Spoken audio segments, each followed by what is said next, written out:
everyone, and welcome to Redefine Family, a Spark Transformation podcast. I'm your host, Simona Spark, and our mission is to build a future where no one needs to come out anymore.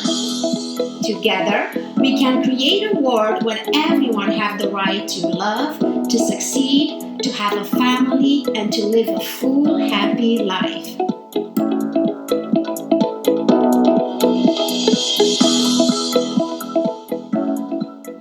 Welcome back, everyone. Today, I'm super excited to introduce you to Kim. Welcome, Kim. Thank you. Thanks so much for having me. It is my pleasure. I really appreciate you made the time to be here with us today and willing to share with us your story. So let's start with the usual. Where are you from and what is it that you do in the world? I'm from Los Angeles and I'm a licensed psychologist, and I actually help people have babies through third-party assisted reproduction. So surrogacy, egg donation, sperm donation, lots of LGBTQ parents who I'm helping for the last 25 years to become parents. Wow. Wonderful. Thank you so much for doing that work. As we are here, our mission on our podcast is to create a future where no one needs to come out anymore. And that being said, I wonder how far back do we need to go to find that Kim that realized that she might be different than people around her told her that she is? Yeah, high school. Yep. I was lucky in that I had parents who were pretty liberal and open-minded in general. So I think that led me to feel like I could be whoever I was and I could do whatever I wanted to do in life. And then in high school, I met a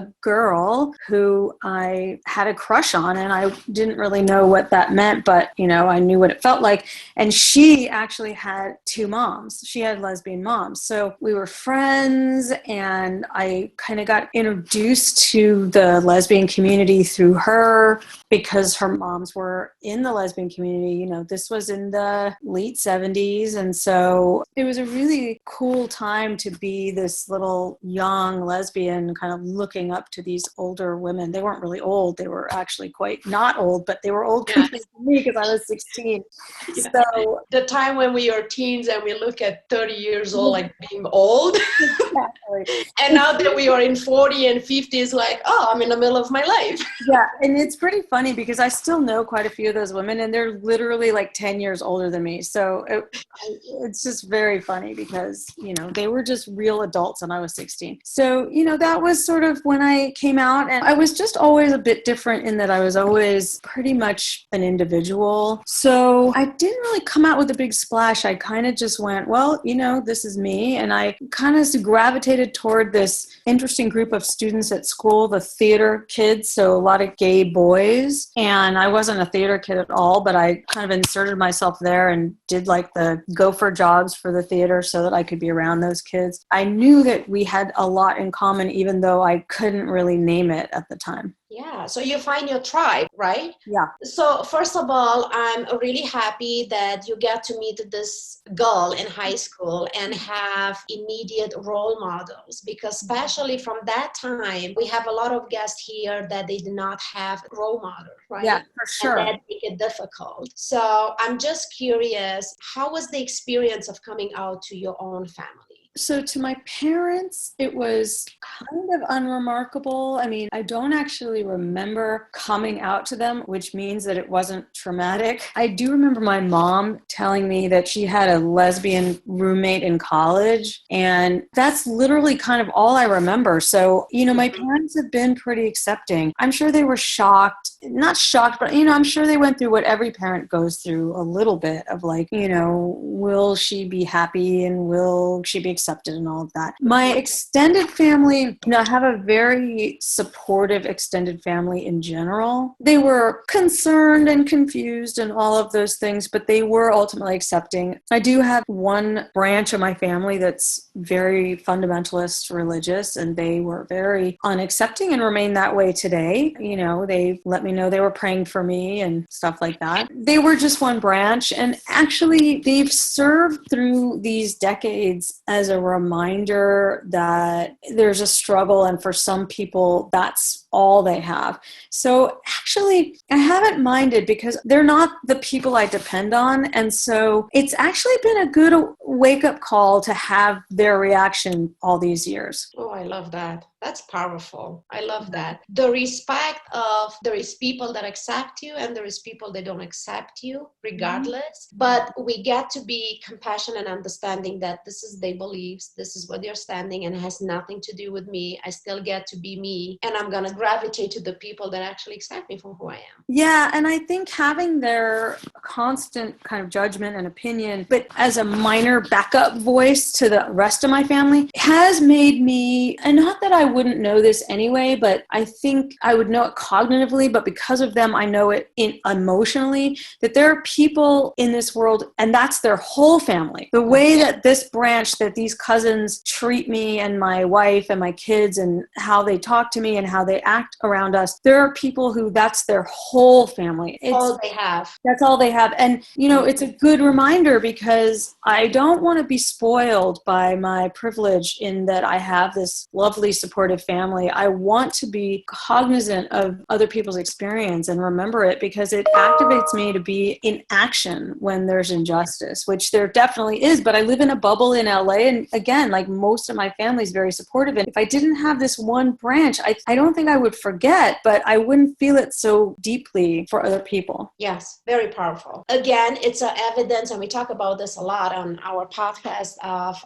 those that appears to be challenges or struggles. It's just activated that part of ourselves that it open up us to be more compassionate or understanding or other people and just connect with them and understand where they're coming from. Based on that, and you have your family and friends support, and still let's move forward and let us know how that reflect into your adult life. Well, I went to college and I went to UCLA. There was just the tiny kernel of a gay and lesbian association when I was there. This would have been in 1980. So I became very active in what was called Gala because it was just the G and the L back then.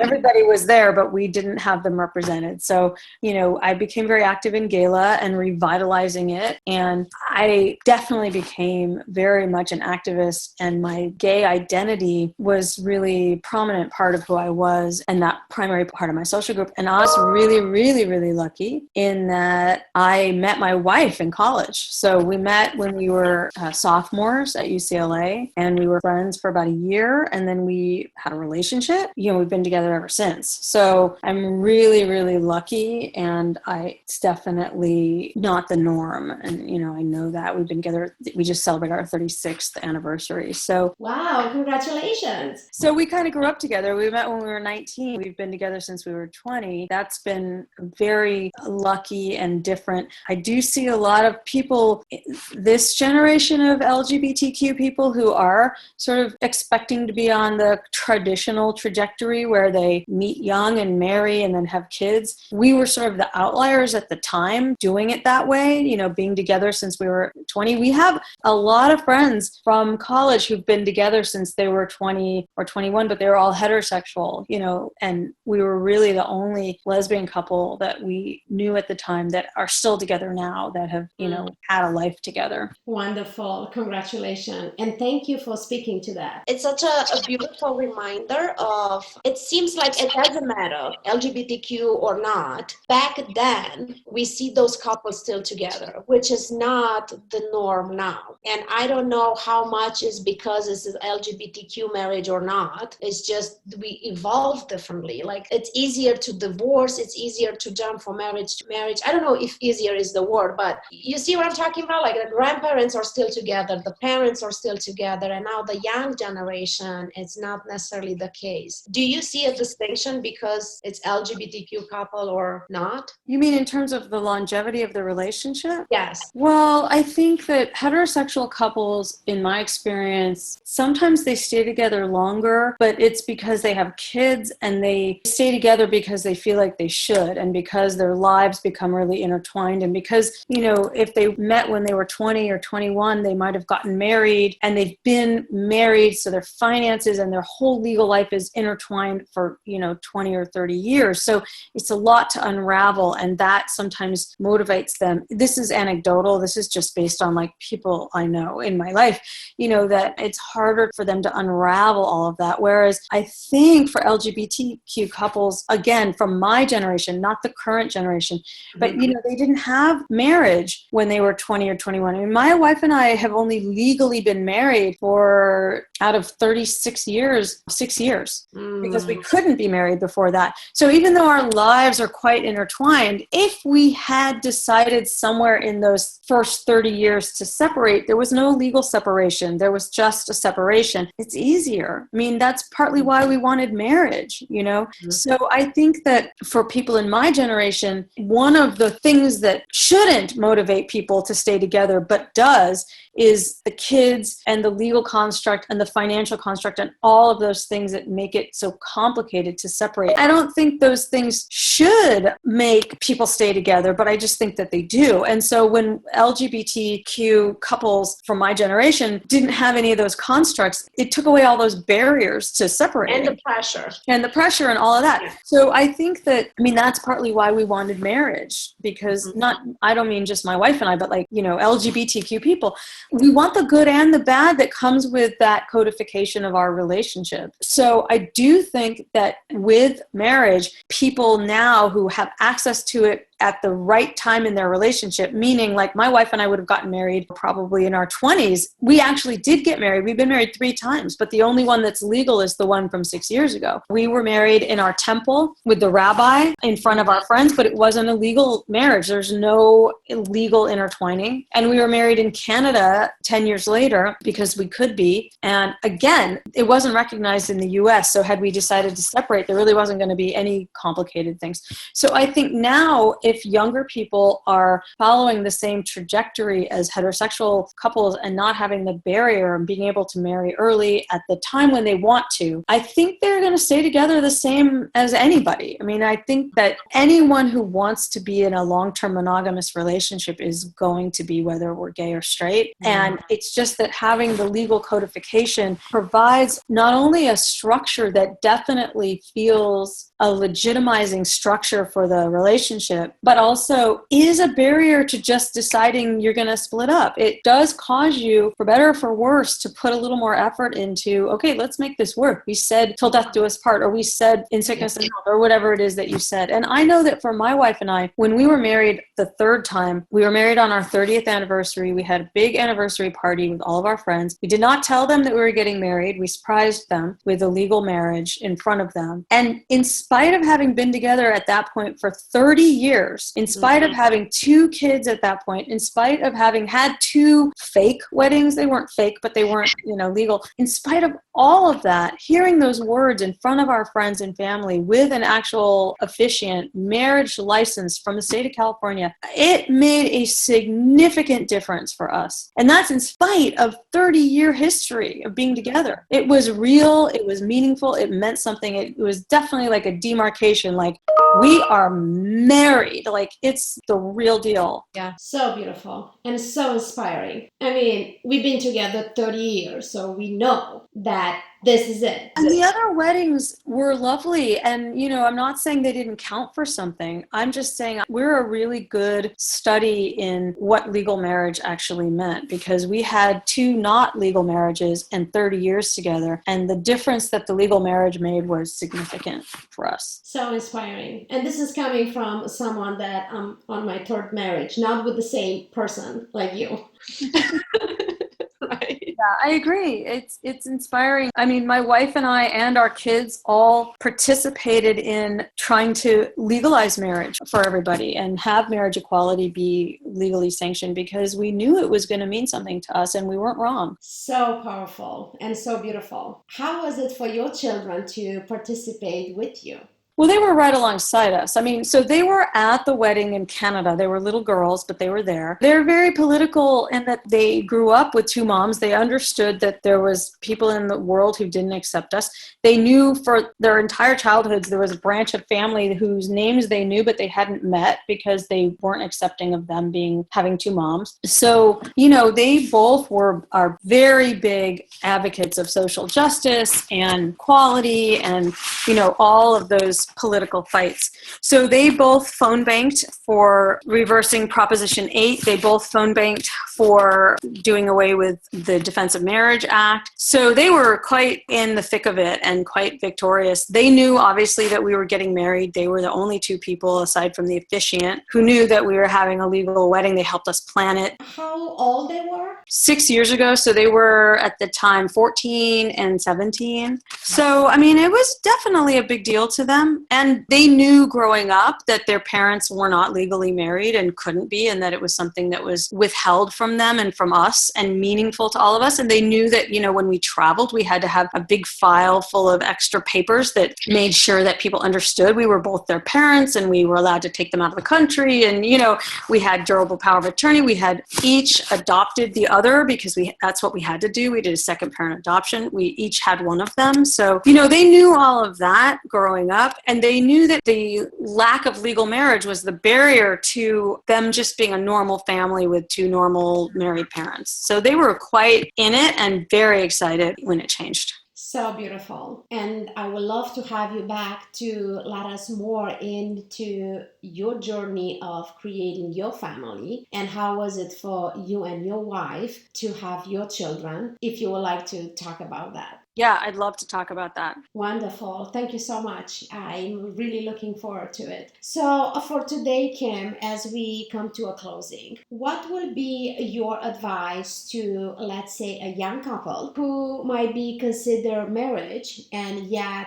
might be worried about this gay marriage stigma? I still don't understand why we need to say gay marriage. I never say that. I just always say marriage and marriage equality. It's access to everybody to have marriage. It's not gay marriage. It's just regular old marriage. I think my advice to any young person, gay or straight, LGBTQ or heterosexual, would be if you fall in love and you really feel a deep sense of commitment and contact and connection with each other, if you can truly and 100% completely be yourself with the other person, if you could see yourself being with that person forever, and forever is a long time, but at the moment that you're making the choice, at least, that you could see yourself with that person forever.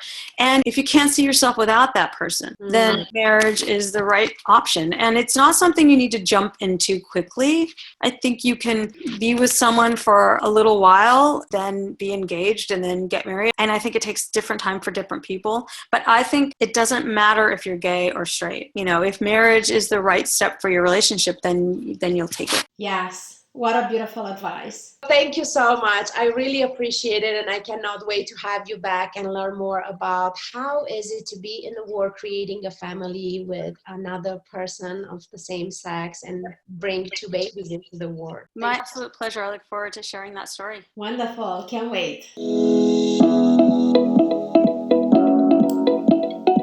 Thank you for tuning in to Redefine Family, a Spark Transformation podcast. We invite you to share your story, knowing that your story could change someone's life. Feel free to spread the love by sharing our message with others. We always like to hear from you at spark@redefinefamily.com. Always remember that you are the spark in your life. Just shine bright.